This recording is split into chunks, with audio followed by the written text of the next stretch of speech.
तिरंगा हमारी आन है, तिरंगा हमारी बान है,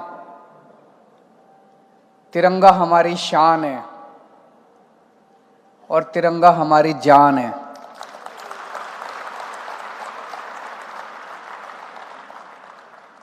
जब भी हम तिरंगे की तरफ देखते हैं तो पूरे शरीर में एक सिहरन सी होती है। जितनी बार हम तिरंगे की तरफ देखते हैं एक देशभक्ति की भावना जागती है अंदर।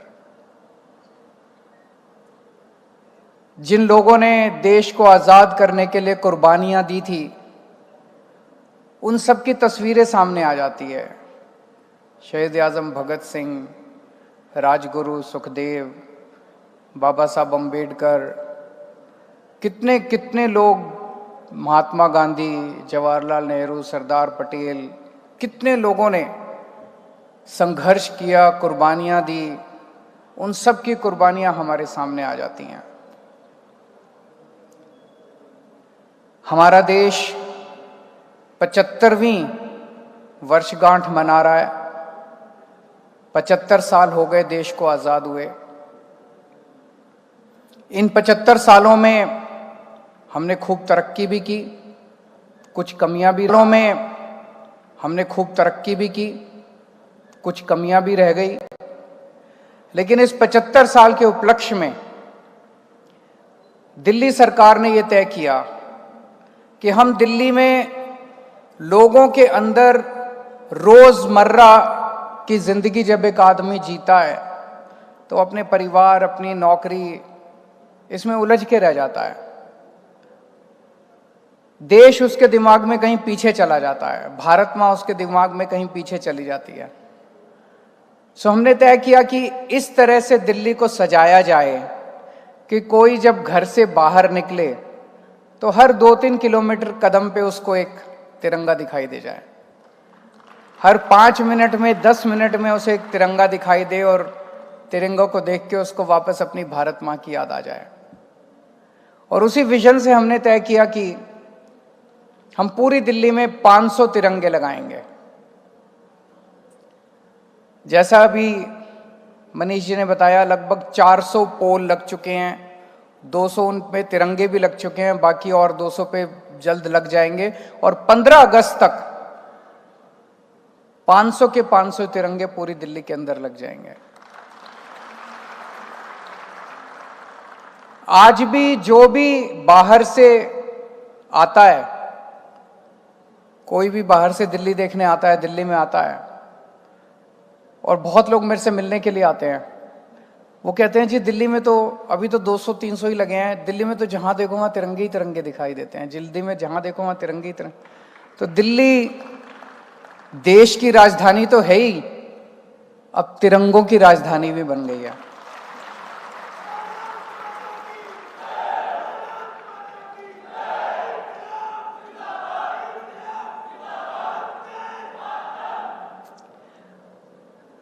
मुझे बेहद खुशी है कि आज तिरंगा सम्मान समितियों की घोषणा की जा रही है। हर तिरंगे के ऊपर 5 लोगों की समिति बनाई गई है। उन 5 लोगों की समिति का काम होगा ये सुनिश्चित करना कि तिरंगा फ्लैग कोड के मुताबिक मौजूद है, तिरंगा अपने पूरे सम्मान के साथ मौजूद है, कहीं मैला तो नहीं हुआ, कहीं फट तो नहीं गया, और अगर ऐसा होता है तो तुरंत उसकी सूचना संबंधित अधिकारी को देकर उसको ठीक करवाया जाए। एक चीज और कि सभी सम्मान समितियों को, मैं समझता हूं हर रविवार को आप अपना समय तय कर लीजिए, पर मैं कहूंगा 10 बजे तिरंगे के पास आके वहां के आसपास के जितने लोग इकट्ठे हो सके उनको इकट्ठा करके हर संडे को 10 बजे वहां पे राष्ट्रगान गाना चाहिए।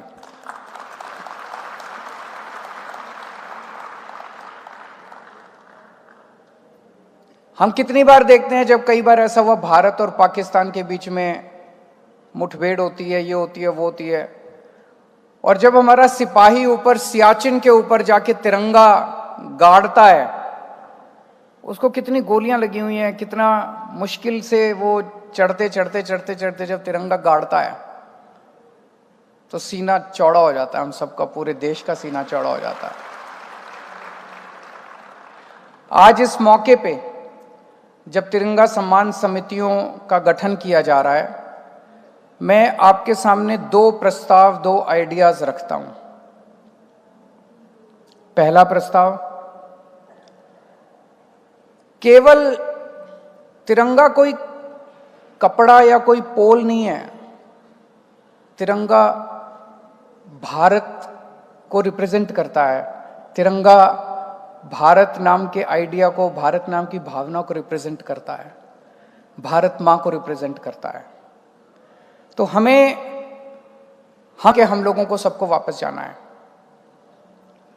तो मेरा तिरंगा सम्मान समिति, हर तिरंगा सम्मान समिति को मेरा पहला प्रस्ताव है कि असली सम्मान तब होगा जब आप भारत मां की सेवा की भावना अपने अपने इलाके के अंदर घर घर तक पहुंचाएंगे। अपने अपने इलाके के अंदर घर घर तक जब ये बात पहुंचेगी, जब एक एक आदमी ये कहेगा कि मैं भारत के लिए क्या कर सकता हूं, मैं भारत के लिए क्या कर सकता हूं, मैं देश के लिए क्या कर सकता हूं, मेरा देश के लिए क्या कंट्रीब्यूशन हो सकता है, ये भावना हमें घर घर तक पहुंचानी है।